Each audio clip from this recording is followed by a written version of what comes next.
Welcome to Real Estate Talk, where we share everything about real estate and home life. Hey, thanks for tuning in to this week's show, and be sure to rate and subscribe to hear the latest episode.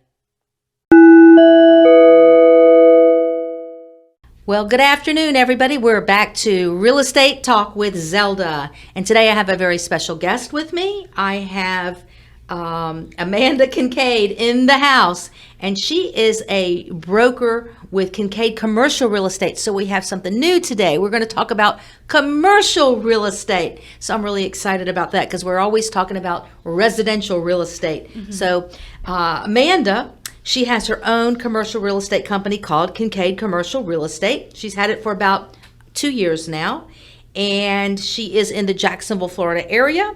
I will say she's married, she has 3 daughters, and she's done, when she was working with others, she had over $45 million total transactions. So I'm sure it's way past that now. So welcome, Amanda. Thank you. Thank you so much for having me. So tell us a little bit, I think it's rather probably, I remember growing up, commercial real estate was the man's world. So what was that like getting involved in commercial real estate as a woman, or was there anything?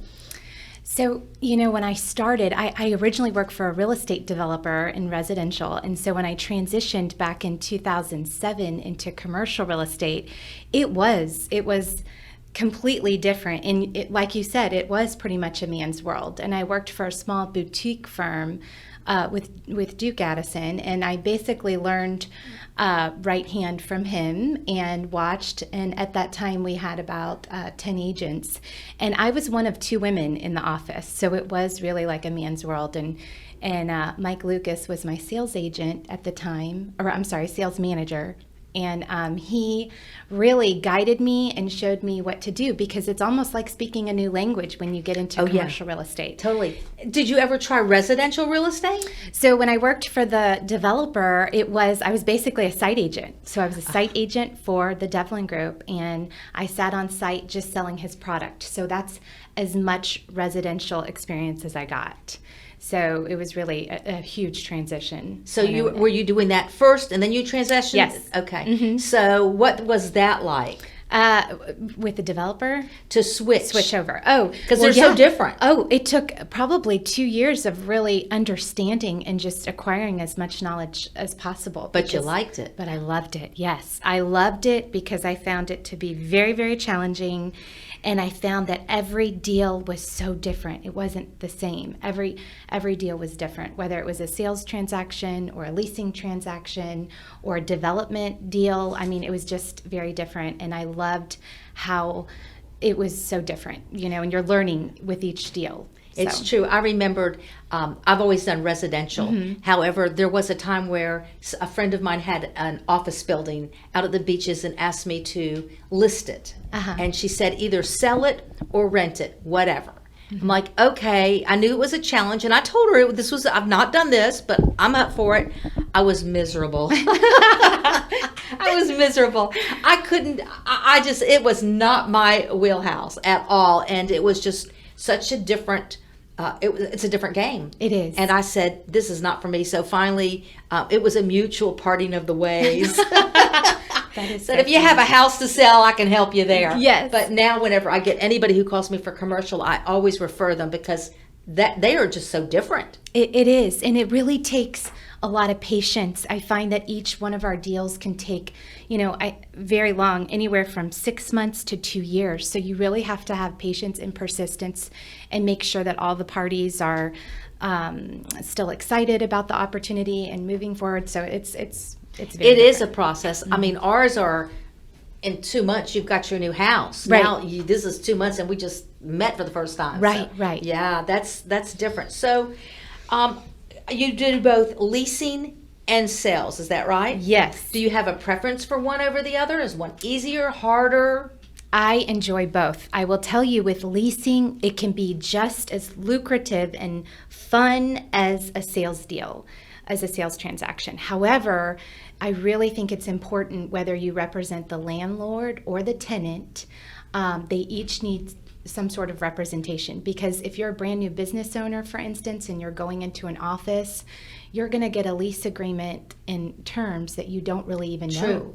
True. So it really takes someone, at least speaking with someone that's experienced, whether it's a real estate attorney or a commercial broker that's involved in it every day, because depending on the lease, in the type of property you're going in, you could have a full service lease, kind of like in the building we're in right now, or a modified gross lease, or then you see triple net leases. And so when you talk to a business owner for the first time that's looking to lease, they really need some guidance in, okay, what's included in my rent? What's not included? What should I expect? Because if they're not, told up front, then they can really, when they're in their lease term, they can be lost. So they really need some guidance. That's so true. That's so true. And just the terms alone, I mean, you have to explain it all. It's like you mentioned triple net, and there's the CAM, and right. And I remember when I first got involved in real estate, and I heard the word CAM when it came to relating to an office space. Well, I was totally thrown off, because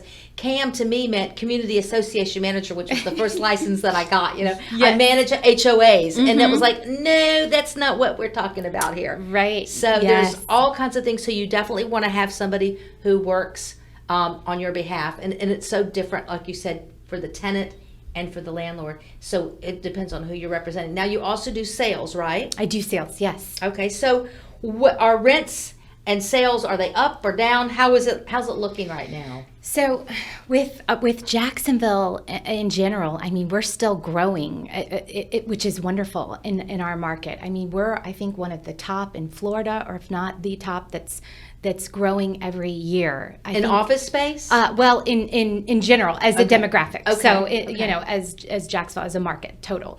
But in office leases, I'm seeing prices, they're staying pretty steady. The vacancies are going down, which is good, especially downtown with all of the changes that are happening. You have more people excited about possibly expanding to a downtown location, or I'm talking to a lot of out-of-town businesses that are looking to relocate to Jacksonville, and they're considering downtown, even though historically we've had challenges with parking and that sort of thing. So now we're seeing some changes downtown, especially with the city and the landing and everything that's happening. So there's some excitement. Are there any, I remember when they first became popular, now they're everywhere, but is there more, or is there a decline in the office spaces that you purchase? No. I think with interest rates being really competitive, especially on the commercial side, you're seeing these business owners that are sick of paying rent, especially the annual increases, because standard in Jacksonville, an escalation for your lease every year is anywhere from 3 to 5% per year, because those landlords want to see it escalate. And they just get sick, and then when renewal time comes, if your landlord is being a little bit more aggressive with you, you see those business owners that have been in business for 2 years or longer that are like, you know what, I can go ahead and buy an office condo, which are still really affordable. You can see them, in Mandarin or in the South Side area. I think, they're close to... they're less than $200 a square foot. So if somebody is thinking, maybe I'll buy a building instead of renting anymore, what are some things that they should prepare themselves for? So if it's down payments and all of that, what sure, because those loans are different than... They are definitely different. So tell us what we need to know about that. So you need to be prepared if you're looking to buy. You need to be prepared. You need to be in business for 2 years or longer, and make sure that your business financials, they're showing a gain and not a loss, and that you have some cash flow and reserves. You're ready to go as far as that. And depending on the type of property, if it's just a standard commercial office, they like to see at least 20% down to go conventional. You could do SBA loans. There's a lot of providers here with the bigger banks or the smaller community banks that provide SBA. So there's some options there as well that are still really affordable with low interest rates. But that's kind of on the financing side, what they should prepare for. And depending on if it's an investor that likes to buy cash, because I still deal with a lot of investors, especially out of town coming in, they're looking at Jacksonville as affordable and compared to other markets, and they like the cash flow. They see that there's a potential for cash flow and a return in the long term. Are these investors local or not local? Are they from the United States or are they from all over the world? They're all over the world, but mostly the ones that I've dealt with are not in our market, but they are from the U.S. But I've also spoken to some that are from outside of the U.S. as well. Because even though the interest rates are super low, and that's why they're here. Right. They're still getting more return, even at 1.9% or something like that. The Feds just did. I don't remember. I just studied it just the other day. And they just get more bang for their buck here. They do. And I'm seeing the average cap rate in our market is like over 8%, which is really good. That's over 8% return that I'm seeing these investors buy. Where else are you going to get that? Right. So it's really exciting. I love working with real estate investors too, and representing on the landlord side, because you also have to educate them. They're the property that they buy and the type of user that's allowed per the zoning, who can go into my building. Is that usually a problem when somebody wants something, they got a zoning problem? Yes, it depends on the county. If it's a PUD zoning, you'll really have to look and see what's permissible within the PUD.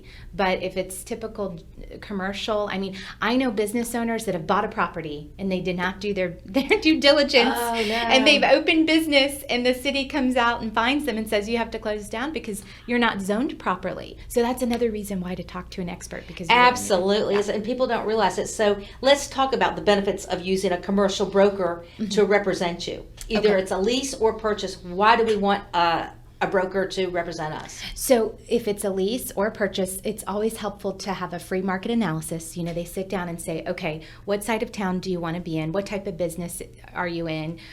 What's your true demographic? Because, if you're a medical user, is it best to be close to a hospital, or is it to go into a brand new growing area like St. Johns County where you want to capture a certain, maybe you're a pediatrician, you want, a lot of families. Right. So you need to really understand your demographic, where you're going, and you also need to understand the zoning. Okay, I like this property over here. Am I zoned correctly?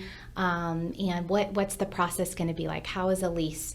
And so So do you, as the agent for this person, check into all those zonings and permitting? Right. It's always, if it's a really particular use, like for instance, the cannabis, the new use coming, around, you might need to really consult and maybe talk to someone in the zoning department just to be sure. I like to do that, just to verify for my owner and for me that we're making the right decision. We're not putting all this time into a deal that's not going to go happen. Right. Yeah, not gonna so happen. Because I've been down that road before. Yeah, we learn one time and we're done. Yes, yeah. right. Yeah. So you want to just be sure. You just want to be sure. I'm both the landlord and the tenant. You want to make sure. So what else do you see? What do you see happening with, I see a lot of shopping centers. The old school, it's so funny to say old school, but I was at one today, a mall, an old-fashioned mall. And you see a lot of empty stores. What do you see happening with these shopping centers? So, for instance, the town center, we saw the Best Buy relocate and close, and then the toy store close. What that landlord and his team are doing is really trying to target something different. So you're seeing now organic grocers going in, and I think Town Center is now targeting the Lego store. They're getting a little bit more creative as far as their demographic. You're talking about the outdoor malls. Yes. What about these indoor malls? Oh, the indoor malls. Well, like Regency Square Mall, for example. All of them. Right. They're trying to, target big church So they're trying to repurpose them. Absolutely. Or redevelopment is another opportunity. So maybe what we're seeing a trend now is neighborhood centers. So maybe there's mixed use where you have retail and then maybe you have residential as well. So you have a little bit of both, a both component. Or you're seeing That's a little bit of definitely redevelopment. redevelopment. Yes, I'm seeing a lot of that. because it can kind of cater to the area a little bit better. Mm-hmm. Instead of seeing these big box malls, I'm seeing more of that, more of neighborhood centers. It's hard to be in retail these days. Mm-hmm. It's hard to survive when it's so much easier just to go Go online. And I remember Amazon. the day when you would go online, this is aging me, when we would go, how are you going to make any money on this computer? Oh, I know. Now it's like you can buy, and I remember back there was some guy was talking on the radio or on TV or something about he was going to try to survive for 1 year, or maybe it was even just 6 months, not leaving his house just to see what he could do online. This was before, Grubhub and DoorDash and all these other places were out there. So really, but wow. now look at this. It's like you don't ever have to leave your house. I know, and you can't live without your computer now. No, no. It's like we talk about our phones, and our phone isn't a phone; it's a computer. It really is. So, what other trends do you see happening in office spaces and businesses? So I see a lot of, like I had mentioned earlier, neighborhood centers where you're seeing in some of these developments like Oakleaf Village and Nocatee, more of the grocers coming in and more of the smaller scale retail like you were talking about. Yes. Where it's making it more convenient for the neighbors to just go grab a pizza. They can walk. They don't want to go all the way down to the major retail center to go do something. You're going to see more of these little neighborhood strip centers popping up, which is going to benefit, the neighbors, and maybe for real estate investors that are just trying to get into the market, or maybe they don't want something so risky. They start on a smaller scale with a strip center. The problem is that the land is so expensive for these. It's like we keep saying we'd love to have a Chick-fil-A out here. Chick-fil-A is not going to pay for that land, Or in fact, we have.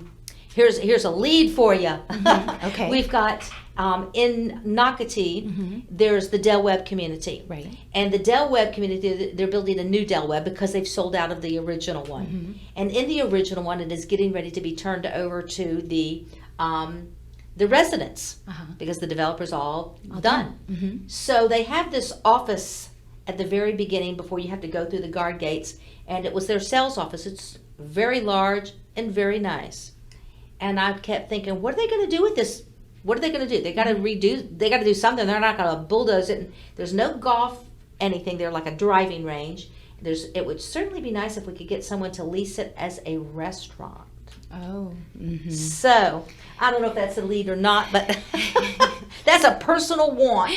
Well, I know restaurants are so tricky because I have people that, I have a center right now going on in Clay County, and everybody wants a restaurant because it's one of these neighborhood centers. But you have to be careful with parking because parking is a huge issue depending on the type of restaurant. If it's not quick serve and you're sitting down for a meal, there's parking, and being so close to the neighbors, sometimes there could be some pushback with neighbors depending on how much traffic will come in. If you put a Metro Diner right there, or Maple Street, there could be, because they could, with all the parking. So there's things and to the consider traffic. when yes, there is. And that's not just for what we were just talking about, this one building, but for any building, you have to think about those things. There's all kinds of legal zoning for, you have to have so many handicap places to park in for each, I guess, square foot that you have, and so many parking spaces per the use. There has to be a certain amount, so it can get kind of tricky. But that's why it takes like a commercial broker on the landlord's behalf to tell them to kind of weed out the inquiries and say, well, that wouldn't be a good fit because of the tenant mix or because of the parking limitations. Yeah. Medical too is another one with big parking requirements. Yeah. Well, yeah, and also there's all the requirements for handicapped and there's all those new laws. So well, they're not new anymore, but for older buildings, they're new. Right, absolutely. And costly. Yes. And very costly. So tell me a little bit about Buildout, how that works. So in a retail scenario, typically the landlord will give some sort of allowance depending on the type of use that's going in. So if it's a medical use that's popular, maybe an orthodontist going into a strip center, and it's a credible tenant, then the landlord will give an allowance. I'm seeing anywhere from $15 to $20 to $30, especially for a really credible medical use to go in. On the office side, on the flip side, if you're really seeing landlords will do an all-in build out. I have a building downtown where the landlord, if it's a credible, maybe it's a law office going into a building, and they are credit worthy, they will do a turnkey build out. They will down to the carpet, the paint, just to get this tenant in. There you go. And it all depends on the lease term too, and the amount of rent. So if the rent goes down, the lease term's short, you're not going to get a lot. You're not going to get the goodies. Right. What is a typical lease run for?